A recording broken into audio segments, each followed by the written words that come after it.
Nazali lisusu na esengo ya kopesa bino basango na bino olokota lingala bonyaka mingi babengi ngonga ebeti ya mokolo ya jeudi 2 juin 2022 sima mwa tango mokie nde bozwi badeta nyonso. Fongola la politique pour la été tata mokonzi ya ekolo Congo démocratique Félix Antoine Tshisekedi Tshilombo auti bongo kolongola 4 officiers supérieurs na ba fonctionnaire bango mingi penza ya FRDC ordonnance oyo asinyaki yango etangamaki mokolo ya jeudi 2 juin 2022 na bantenne ya chaîne nationale. Pires Pembele abetingo ngabo ezalaki na nzela ya ordonnance présidentielle oyo tata mokonzi Félix Antoine Tshisekedi Tshilombo asignaki le 26 mai 2022 sur proposition du gouvernement Sama Lukonde Simana Bango Koyoka conseil supérieur ya défense de 4 officiers supérieurs ya ba FRDC bauti kozala bongo révoqué. Totangi lieutenant-colonel Kibibi Mutware, major Sido Bizimungu alias America, major Aruna Bovik, Major Mundande Kitambala. Ordonnance Oyo etangamaki mokolo ya jeudi 2 juin 2022 na bantenne ya chaîne nationale. Yango etalisaki ete ministre de la défense nationale pe ya ancien combattant Gilbert Kankondende azali chargé ya ko-exécuter yango. Et sengeli koyeba ete ba mingongo ebele etelemaki pona ko dénoncer ete ba infiltré ba tondi meke na kati ya ba officier ya ba FRDC. Oyo bazali en complicité na banguna topé ba force négative oyo etiaka mobundu na est ya Congo démocratique. Bongo parmi ba solution ba proposaki ko détecter pe kolongola baye bazali ko jouer ba jeu ya mabe oyo. Po etembala oyo ba FRDC balonga etumba pe bakotisa kimia ya libela na Congo démocratique. Liste ezali na ino molai. Dossier oyo esengeli kolandango de très près. Ngonga ebeti.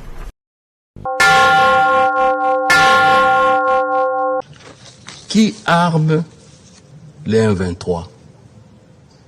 Pourquoi chaque fois que les M23 est mis en cause, nos frères de tout le temps, ceux avec qui nous partageons la culture, nous partageons le sang à travers les tribus, les communautés communes, pourquoi chaque fois le Rwanda apparaît?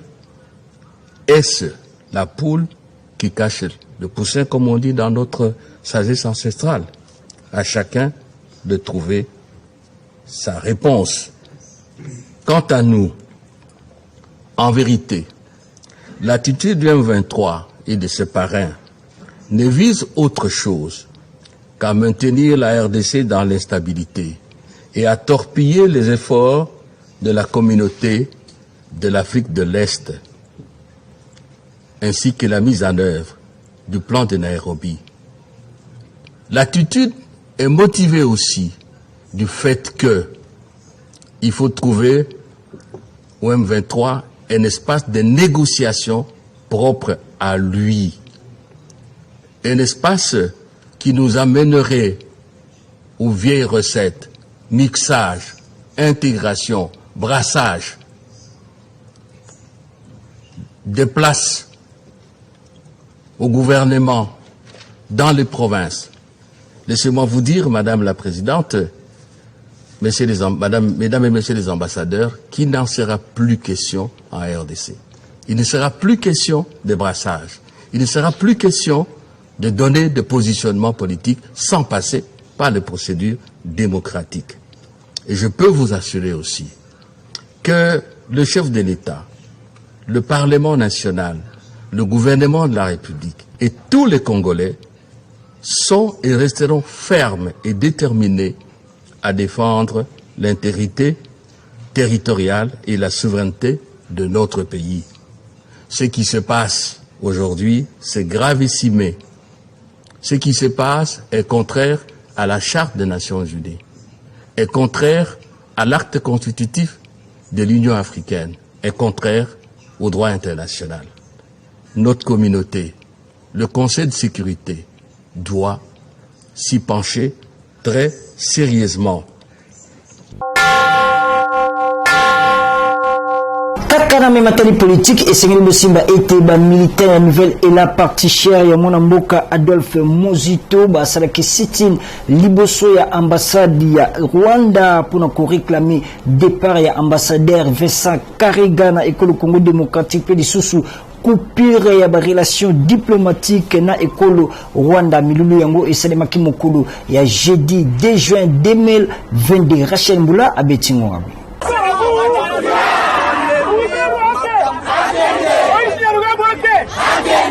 Na direction ya secrétaire général maître Blanchard Mongomba ba une nouvelle élan bazala ki belé liboso ya ambassade ya Rwanda neko le Congo démocratique o ezoma na balabala Uvira na commune ya Gombe pona kosenga départ ya ambassadeur rwandais Vincent Karega coupure ya ba relation diplomatique peut ko soutenir mapinga ya ba FRDC o bazali ko bunda na ba M23 o bazali soutenir neko le Rwanda soutien o na misu na bango esengeli ekatisa ba relation diplomatique ba drapeau na maboko ba militaire ya nouvelle élan parti chère ya mwana mboka Adolphe Muzito ba taisaki kana na bango na kotumba drapeau ya Rwanda na nyonso bota ya ndenge elekaki.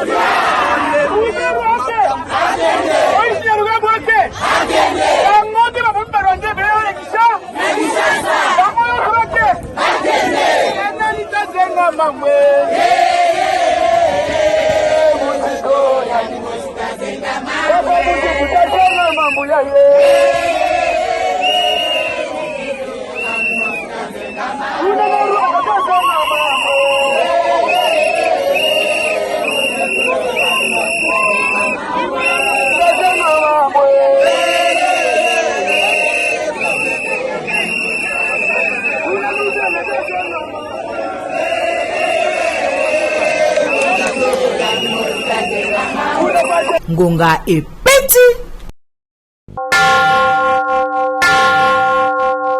Kaka na matali bo manifestation et sengeli bosimba était parti en vol parti chère ya bona mboka Delice Sanga bango pe basalaki marche pona kopesa soutien na ba FRDC oyo bazali ko bunda bitumba na est ya école Congo démocratique contre ba rebelle ya M23 pe lisusu ko senga processus électoral ba bandaki na commune ya Ngaba kino ko sukisa na Lemba super bolanda commentaire.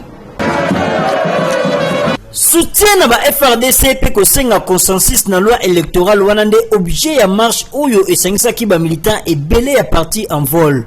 Point de départ na bango ezalaki na rond-point Ngaba sima bazwaki molai ya balabala bypass koleka Salongo Kiyimbi.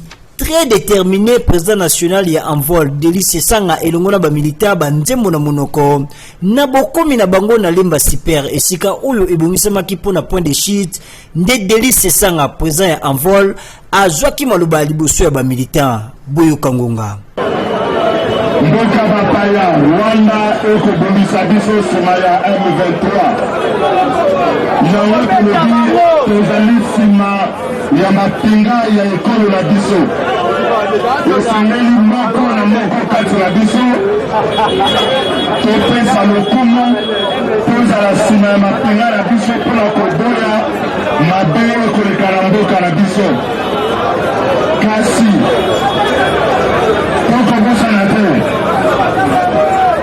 tokobosana eloko moko te lelo tokotambola mpe mpona koboya makambo ya fraude électorale. Est-ce que bozolanda tozotelemela nini tozotelemela fraude électorale na ntina nini mabe ekokota na mboka na biso ekouta na absence ya légitimité. Esengeli koyeba ete marche oyo esalemaki na 4 ko ya Kinshasa kasi na Changu ba militant ba panzaki bango na mapinga ya la police Ngonga ebeti yango nde lelo baza kosala kuna na Assemblée nationale. ba villageois ebele oyo bakimaki bitumba ya ba FRDC na ba rebelle ya M23 mingi penza na nord ya ville ya Goma na province ya Nord Kivu bakomi bongo kozonga malembe na bamboka na bango.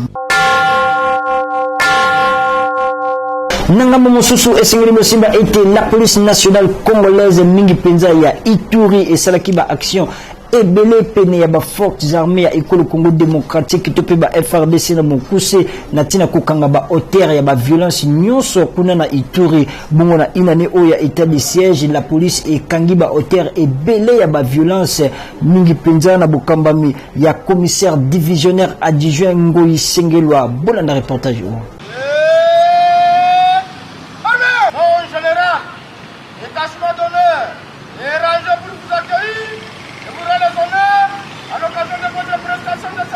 Nabokambami ya commissaire divisionnaire adjoint Ngoi Sengelwa nde la police ya Ituri et salaki baction et belé pembeni ya ba FRDC na mbula moko déjà ya état de siège pona kokanga ba auteur nyonso ya ba violence na Ituri pe kobate la population na biloko na bango. Makambo ya mabe ezalaki makasi na ville ya Ibunya kasi uta régime oyo ezali installé kimia ezali kozonga malembe yango esalaki esengo na commissionnaire divisionnaire adjoint à la police ba auteur ya ba violence bakangamaki pe batiaki bango liboso ya justice pona kosamba bongo na kati na bango ezalaki na ba étranger ebele boyo kangonga. Arrivant en Ituri, il y avait une forte criminalité urbaine à Bunia comme dans des grandes villes de l'Ituri. Il fallait augmenter le nombre de patrouilleurs, cela avec l'objectif d'avoir une présence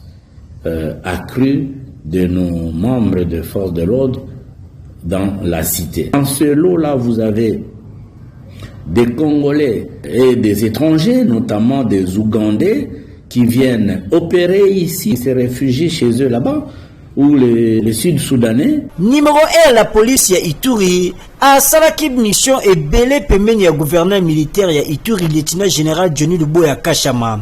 Ndakisa na territoire ya Djogo, Maagi, Irumu, pe Aro. Na tina koyeba, misala oyo ba service na ye bazali kosala.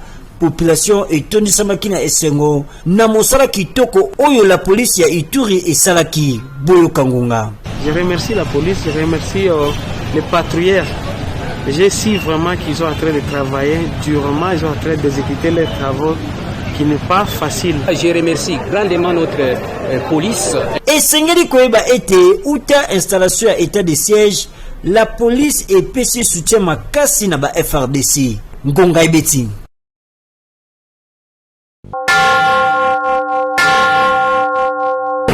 Jeff Pambi Mokambi ya ministère de laïque protestante pe mila prona mokuse abeti singonga kulandisama na situation sécuritaire ya est ya ekolo Congo démocratique wapi atalisi ete balengeli marche mokolo ya vendredi 3 juin 2022 na territoire nyonso ya ekolo Congo démocratique pe lisusu kopesa soutien na bayi FRDC oyo bazali kobunda contre ba rebelle M23 bazalaki na micro ya Raissa Bola PGRS Natuba Bolata mbela oyo epesamaki deja na mokambi na biso oto bengaka wen ya nzambe oyo azali numéro 1 ya église du Christ au Congo asi ya salaki déclaration oyo azoko encourager ba démarche nyonso citoyenne azoko encourager ba laïque pona que bazwa ba initiative nyonso oyo ekoki kotinda ke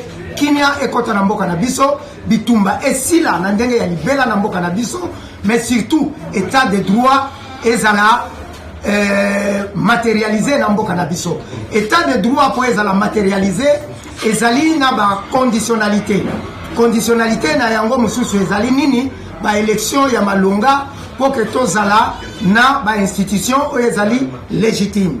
Donc malgré bitumba tozana yango na est tokotika teke tobosana ke tozali na question ya loi électorale tozosenga ke mansoma salema po ete loi oyo eza kokoma toyebi ke bazoluka balekisa yango na mbangu kasi malgré makambo ya est ezali kuna soki bameki kosala ke balekisa loi électorale sans que ezo wa consensus ya ba partie prenante nyonso oyo etangami lokola ba parti ya pouvoir ba parti opposition pe société civile na ba église ba confession religieuse incluse. Alors wana na banzi ba marche na biso eko changer allure na yango. Poko bana basango na biso pona koloba été commission spéciale pe temporaire chargée à examiner ba rapport ya vacances parlementaires et outil quoi adopter rapport ya travail na yango mokolo ya mercredi 1er juin 2022 na bokambami ya rapporteur adjoint ya Assemblée nationale Colette Chumba na bobimi na bango moko ya ba membre azanga kite ko betsa ngonga boye bulata biso ba député tango iso tozwaka vacances parlementaires pour na kokita na bisika o baponaki biso tozala batoma pe balobeli na bango député moko akendaka ayoka asololaka na bantoma ya bamboka na population na société civile et toyokaka ba problème na bango baposa na bango o etali ndenge nini mboka ezotambola et dans l'économie et dans la sociale et dans la sécurité. Na mbula oyo na deuxième édition de outil sala sikoyo tomoni était bande nyonso ba député plus de 350 ba député basi ba déposer qui ba rapport na vacances parlementaires na bango ba déposer eza vraiment engouement monene parce que eza mbala liboso kaka na tout oyo na législature na biso nde bureau et ba ko étudier pe ko kanisa lolenge nini bande ko na mboka. Je crois que les gens sont mingi pour la carte ensemble parce que les gens ya liboso otozo sala et tango tokozwa miloko wana totik to so pesi mama rapporteur copie à document wana à représentant na bureau à représenter na plénière to sala plénière. Je crois que na kati ya makambo nyonso eza ko bomamboka eza ko tambwisa mboka malamu te. Dans ma cambo sécurité, dans ma cambo infrastructure, et dans ma cambo ya santé, éducation, tobingango socio-culturel, et toyeko qui on presque ba député nyonso ba relever biloko wana. Biso tokozwa, to ça la rapport, to ça rapport na biso et qui une assemblée, je crois qu'assemblée a ko ça la paix rapport à transmettre à l'institution lokola présidence de la République, là prémature pour que baye ko la paix conseil moko et là encore le document moko de bord to ça li bango de façon à développement à 145 territoires ba utiliser yango so ba utiliser yango ndeko sala ke mandat ya Félix Tshisekedi ke ndaliboso. Ba député ya ville province ya Kinshasa na bokambami ya président Godin Poyi bazalaki na plénière mokolo ya mercredi 1er juin 2022 wapi batalaki proposition ya Edi Tope Mobeko ya Eli ya commune ya Kasavubu Magloire Kabemba sur secteur ya Bilanga peli susu mbongo oyo eutaka na gouvernement central pona kopesa na ba commune Fiston Mandondo Mifikana bazalaki wana bulanda ndenge ngonga ebetami. Plénière ya mercredi 1er juin 2022 na Assemblée provinciale ya Kinshasa na bokambemi ya président Godin Poyi Kadima ba député provinciaux balandaki na bokebi penza autant économie générale ya ba proposition ya Edi Tope Mibeko mibale ya député provincial oya ponama na Kinshasa na commune ya Kasavubu Magloire Kabemba wapi na kati atalisa kiete secteur agricole izalaka na kokoso makasi izali financé te esengeli kokela fomoko pona ba exploitant fango esengeli euta na ba différentes taxes. À tel que les sous-économie générale, où est le biais modalité de répartition, il y a des recettes à caractère national, des impôts, des taxes provinciaux, ou des pesaka na ba commune ya ville province ya Kinshasa. Vous connaissez Magloire Kabemba ndenga betingonga. Agriculteur bango moko, so asombi carte na agriculteur. Ya banda koko tapé mbo misolo wana na kati ya fond. Fond wana go permettre que ville et kokara na kosunga ba agriculteur na pesa bango ba crédit pour que basa misala na bango bilanga pe bazongisa malembe et ko permettre bango pe soko agriculteur azana makoki moi makasi ya okene na banque moko mais banque souvent ba yebisa bango mais il faut pesa garantie pesa lopango la gisa buka lopango des trucs comme ça. Alors sur bango agriculteur azala moyen wanate aoyana et pas la ville na fonds wana d'appui au secteur agricole et vous permettre que ville a présenté pour naie garantie auprès d'une banque et puis azwa crédit et pas na banque wana. Mbongo so outil na gouvernement central et yena niveau la province na ville a reçoit moi ba misolomo mike ba pesi chaque commune $10,000 mais $10,000 wana ba koka osunga ba osala misala pour le développement mbokate. Il faut que tout respecter ba critères wana pour que bazwa misolo o elongo bani na ndenge mibeko ya l'état elobi pour ba lancer misala ngonga ebeti.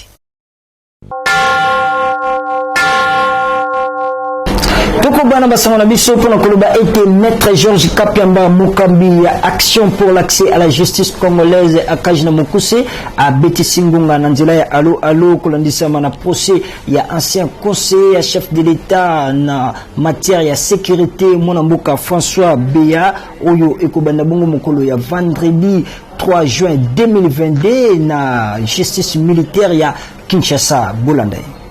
ezali ba information lokuta ya réseaux sociaux bolanda kangote. Alors par rapport à la prison procès na ezo démarrer lobby.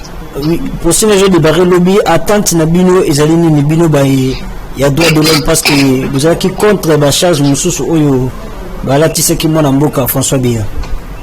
Bon, tolingi ba procès ngwezala et se tenir na respect ya procès ya principe. Il y a règle, il y a procès juste et équitable. Donc, que toutes les parties elles allaient traiter sur le même pied d'égalité en ce qui concerne leurs droits. Est-ce que vous avez dit qu'il y a été une accusation sur eux, c'est qui mon amboka François Beya, ils ont dit pendant le solo. Et on les a moussallés à justice, les a moussallés à Bajis, sont sur Tolandango. Décision Oyego Bima de vous permettre de surtout ça l'analyse pour savoir ce qui a qui fondé ou non. Donc tout l'anda d'abord procès, on se soigne tout ça là-bas observation après. Est-ce que bateau bazo que le tala est-ce que santé na ya mora na ya malamu? En tout cas, biso toujours alerte moko to plainte ya olobate que santé na ezali na moi kokoso, ça veut dire que azali azako se comporter malamu. Maintenant côté la uta kangama 4 mois déjà ngoyo azo sambate ni beko lebi penza nini pona bakawana. Alors, s'il faut déceler quelques violations, il faut identifier en constituant au niveau de ANER. Parce que au niveau de ANER, Azaki détenu sans droit aux assistance et avocats. Et puis, il ANER Bagarda qui est au-delà, il y a délai à 48 heures où la constitution ici et permettre Bango, Moussala na Bango. Donc déjà à ce niveau-là, il y a eu vraiment violation, il y a droit à y. Maintenant, depuis qu'il y a comme un parquet militaire dans l'auditorat, de constater éléments mon côté où il faut permettre de considérer que pas violation et se produit dans le niveau pour depuis justice militaire, Makambozo le Kararango bien, donc il faut confirmer violation mon côté.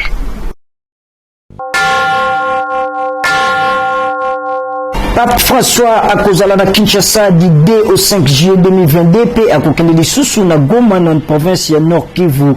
Confirmation oyo epesamaki epai ya nos apostolique oyo azali représentant ya pape na ekolo Congo démocratique Monseigneur Ettore Balestrero na briefing oyo esalemaki jeudi 2 juin 2022 elongo na ministre ya communication pe média Patrick Muyaya na site wapi Milulu Ekoyamba. Pape François ekosalima na aérodrome ya Ndolo na Kinshasa oyo ezali chantier moko monene na bokasi ya gouvernement na bokambami ya mwana mboka Jésus Noël Tcheke oyo pe azalaki na briefing yango liboso ya bapandi sango. Napasama mosusu esengeli bosimba ete la police associate ya quartier 17 mai na commune ya Kisenso etaki maboko na ndeko mobali moko ya kuluna oyo atumisaka mingi penza bavandi ya quartier 17 mai na balabala Madimba sima ya bitumba oyo bakuluna babundaki nde bakendaki kokuta ye na machete. Bolanda reportage ya Rachel Mbula pe Eli Kondi. Ndeko mobali oyo bazali komona azali grand colonel amonisa bavandi ya quartier 17 mai na komuna Kisenso pasi kobotola basaki telefone kokata ba machette soki okutani na ye yeba okoyi na pula mabe. Nde mokolo ya mardi 31 mai 2022 la police batiaki ye maboko sima ya bitumba ya bakuluna moko ebundamaki awa na aveni Madimba wapi bakutaki ye na machette na nzoto kasi koyoka ye aboyi alobi ye azali na ye mason. Njoka nde quartier mobimba bayebi ye azali kuluna ya monene na nyonso boka ndenge ngonga ebetami. Baye kobenga biso tofandaki na bureau lisu likolo lisu na ningisa bakonzi na biso. Monsieur oyo bazosala ba désordre na bapota likolo kuna na école Mampia. Ce monsieur tant to koti si terrain na belema na makasi na zala bango. Tokuti monsieur kala nde bomoni yeboyi.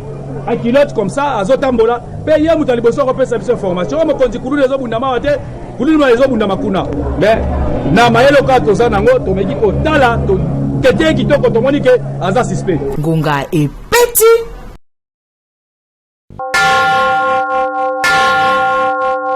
Tokomi na réplique na biso ya makanisi kolandisama na match ya Coupe d'Afrique des Nations oyo ekobetama mokolo ya samedi 4 juin 2022 entre École Congo démocratique na Gabon mingi penza na stade des Martyrs nde etindi population ya ngumba mokonzi Kinshasa a PCI makanisi bazalaki na micro ya Jidex Makengo. Biso Gabon humiliaki biso. Gabon a gagné biso 3-0 et comme écoute on sala ba retour kanga obo na boy. Il faut beta ba Gabonais awa. Samedi il faut beta bango. À l'aller comme retour. Ngai nazali si malgré moi malile koti mingi na makambo ya bale. Na situation kozana ngona mboka, mais en tout cas na journée à samedi naza sûr.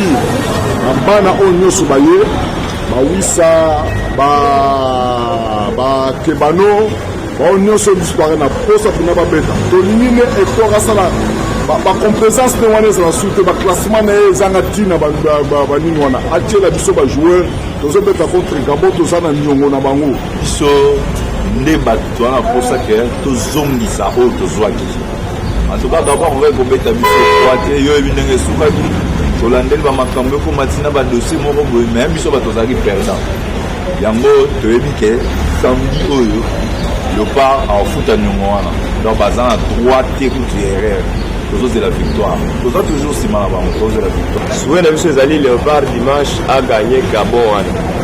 Même la score à 2, voire même 3, puisque c'est possible. Alors, et là, ça n'a pas ces attaques. Fédération d'Abisso, on dirait, ils ont pesé dans la CAF ou bien la FIFA. Match, il y a Maroc et éliminatoire Coupe du Monde. Moi, des agréments, il y a Mouké, Bakangis, il va supporter le Bapon. Alors que la stade, nous sommes de supporter le Bapon.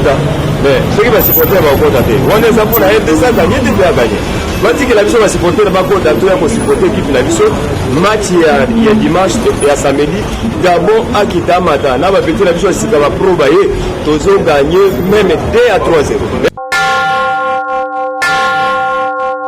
Na basango ya sport esengeli bosimba ete mwana mboka Alain Tchepouk président ya attente provinciale ya football epefikini na mokuse a Betisi Ngonga kolonisama na organisation ya championnat oyo esengeli e respecté penza calendrier azalaki na micro ya Fiston Bolanda. Nauti Koloba dans le championnat et les cas qui n'ont bien, quelques objectifs, respect, il y a calendrier, recherche, il y a partenaire, donc sponsor.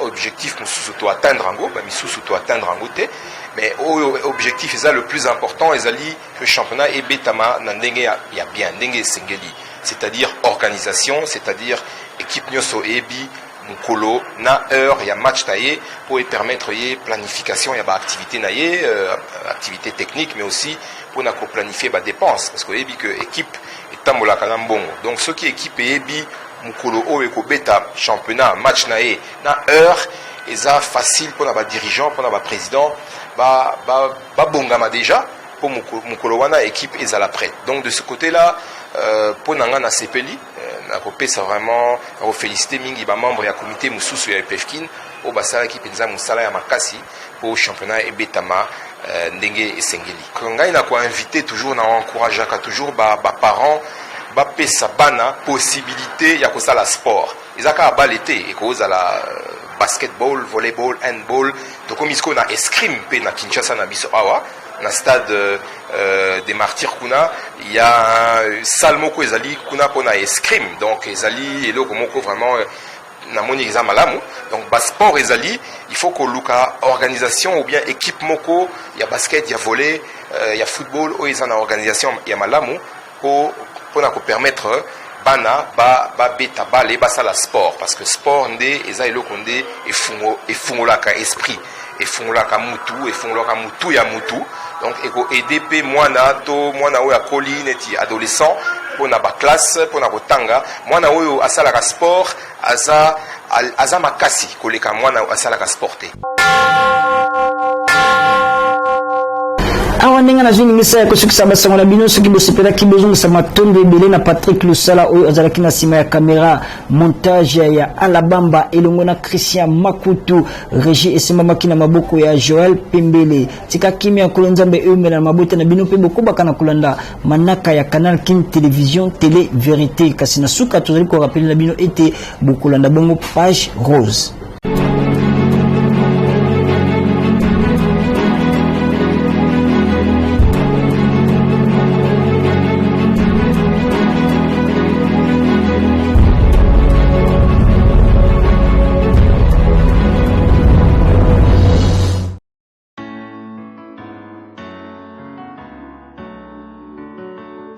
Le 2 juin, Yambula Moko Zali Mokolo, Saint-Plus Kitenge Yangama Botama.